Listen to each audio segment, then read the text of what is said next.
Have you ever wondered how many versions of yourself you've had to become to be who you are today? Imagine a ladder, not the wooden kind that creaks under your weight, but a sleek corporate one. Sharp edge with rungs made of industry jargon, politics, and unspoken rules. You grab the first rung full of ambition, fresh credentials, and polished LinkedIn profile. But every step upward demands a little trade, a shift, a new mask. The voice you use in meetings, the polite grin you keep practicing and perfecting. Each rung represents a decision, a reaction. With time and experience, your moves become more strategic, more calculated, and with each step, the stakes get higher and the air gets thinner. We shape-shift on every rung, one version of you in the office, another with the clients, and a whole different one for the people who think they know you outside the corporate environment. The better you get at the climbing game, the more you feel watched, hoping you're not seen, but wanting to be appreciated at the same time. And the expectations keep growing the more you keep ascending. Not everyone makes it all the way up, and no one makes it unchanged. Welcome to the Escalation Podcast, where we talk about the reality of working in the banking and finance industry.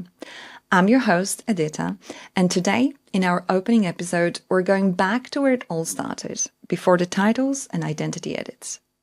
Escalation wasn't always a boardroom buzzword or a corporate strategy. Its roots are actually quite poetic. It comes from the Latin scala, meaning ladder, and in 17th century, it was used to describe a military barricade. It was gritty, physical, and somehow courageous. Then in the 20th century, escalation shifted and it took on a new meaning during the Cold War, describing how tensions could spiral, rapidly intensify like missile system going from idle to active. In English, escalation was first used in the 1930s, but it was President Lyndon B. Johnson in the 1960s who popularized the term by escalating US involvement in Vietnam. So escalation is not new, but it's always been serious. In our industry, in banking and finance, escalation is a protocol. It's the circuit breaker.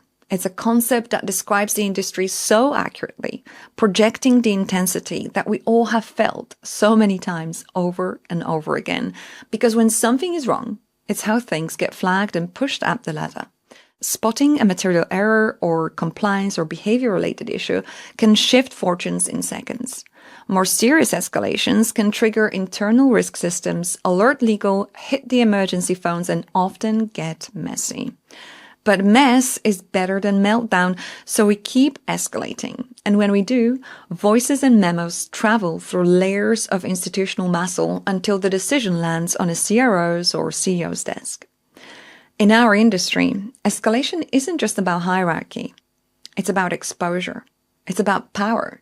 It's about those of you who take responsibility when the tide turns. Now, not all escalations are front-page events. Many happen behind the closed doors, and especially if you're in a management role, then you deal with less and more remarkable escalations daily. It's your job to manage people and their egos as stories unfold.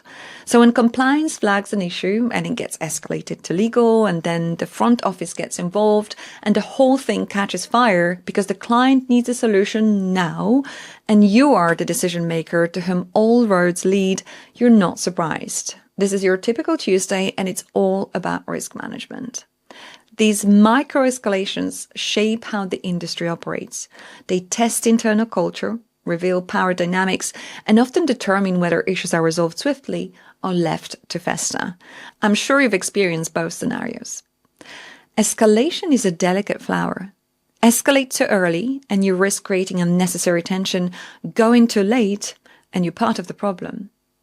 So let's shift the lens and talk about something that is the ultimate corporate escalation tool.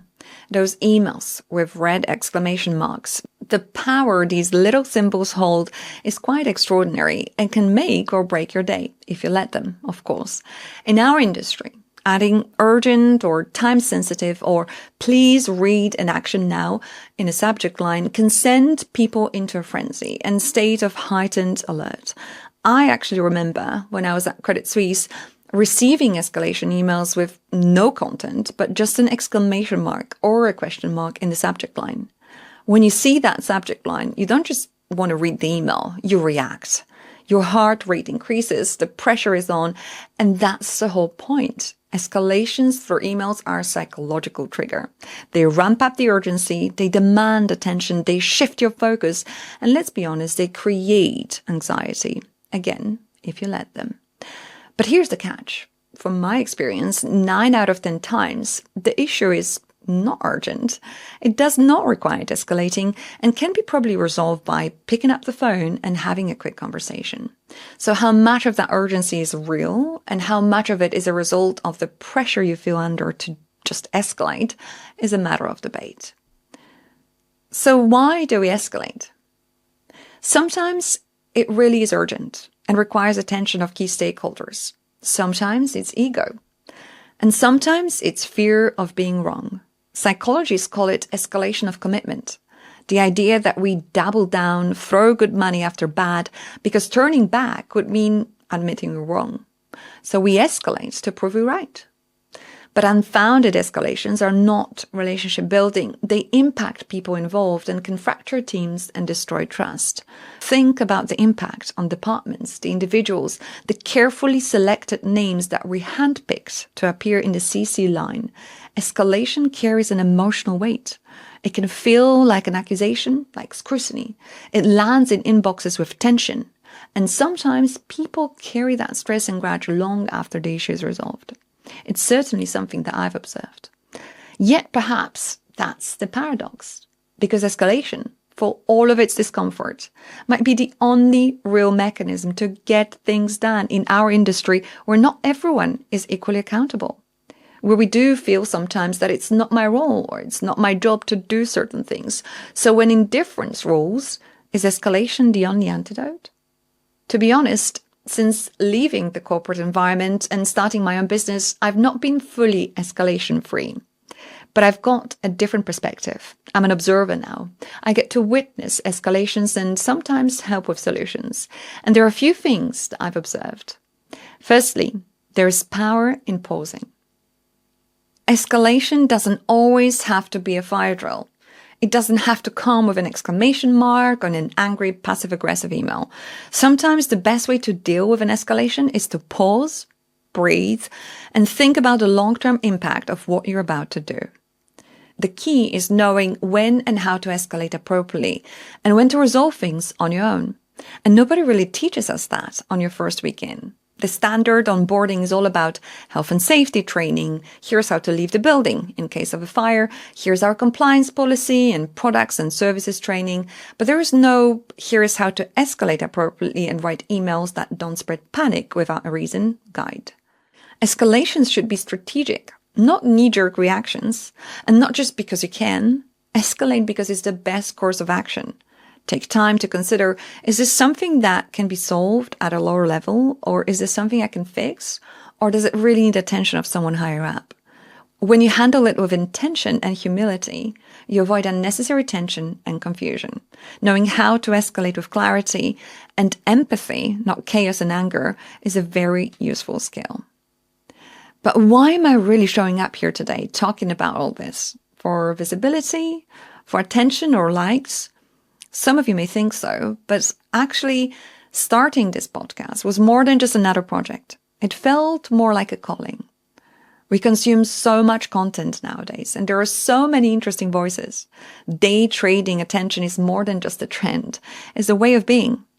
But when I went looking for real, genuine insights and guidance from people who understand this industry, who've been there on the trading floor, in the boardrooms, launching funds, building teams, flying weekly across the world, allocating budgets and making decisions that shape our lives and careers, who are there in the arena and can actually help others by sharing some of their stories, I couldn't actually find much genuine content. And yes, I know there is a reason. I know we love to stay in the hiding because in banking and finance, secrecy isn't just a habit. It's a culture. We operate behind closed doors with NDAs and speak in a code where everything is off record and job titles are vague on purpose and status and self-worth is often measured in who gets to copy it on that escalation email. And any unbelievable, impactful stories somehow end up on first pages of newspapers for all the wrong reasons, or are captured in Hollywood productions like The Big Short. Warren Buffett famously said that Wall Street is the only place that people ride to in a Rolls Royce to get advice from those who take the subway. But here's the thing. This truly fascinating industry is built on the people who drive it forward. Their stories, their setbacks, their grit and breakthroughs. So often we find ourselves caught up in the grind, driven by the need to please others, climb that corporate ladder, and the next title, fulfill the Wall Street dream or your parents' expectations. What keeps us going is often that relentless pursuit of the next promotion, only to discover the awareness that the climb is never ending. And we've all heard that cliche, it's all about the journey. But somehow it never really hits home. Can you actually feel true happiness in the now? In this first season of the Escalation Podcast, I'll be sitting down with people who lived this industry. Traders, lawyers, executives, managers, the ones who've had to make impossible decisions behind the closed doors, the ones who've built powerful teams and companies, managed thousands of people, and navigated some of the toughest challenges. No corporate gloss, just real, empowering stories from people who are at the heart of this industry, giving all of us a chance to sit at the same table, sharing their wisdom and experience. This is the human side of the industry no one really talks about. So stay tuned. Until next time.